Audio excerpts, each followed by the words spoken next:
Okay, so I actually had several of you guys asking me questions about my little debacle in the Walmart parking lot in Nashville. and so there are lots of ways that you can travel alone and travel safely. I did not get towed, so don't worry.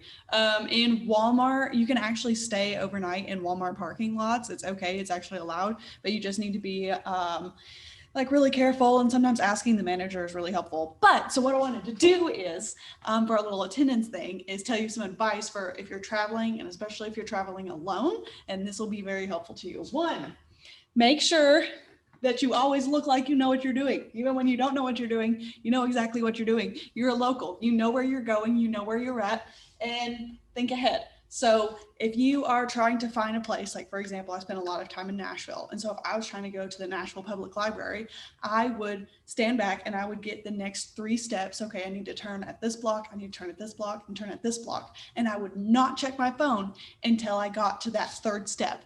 And so for those three blocks, I look like a local, right?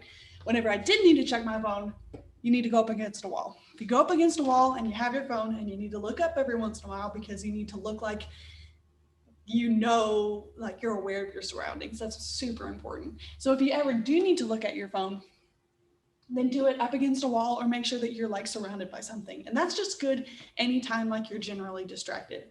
Um, Four, try to bring a friend. Like usually 9 times out of 10, that's just a better idea is just to bring a friend. Make sure your phone is freaking charged. You would have no idea how many times my phone has freaking died on me whenever I was doing something stupid. So make sure your phone's charged. And then six, make sure somebody knows where you're going because then they're going to text you and they're going to check up on you. And if you haven't talked to them in a couple hours or whatever, then they're going to know if something's wrong. And I cannot express to you, like, it doesn't seem like it's that important until you're in a situation where you're like, oh God, I wish somebody would call me right now. Like I need help. And it's not going to happen unless you like let somebody know where you're at.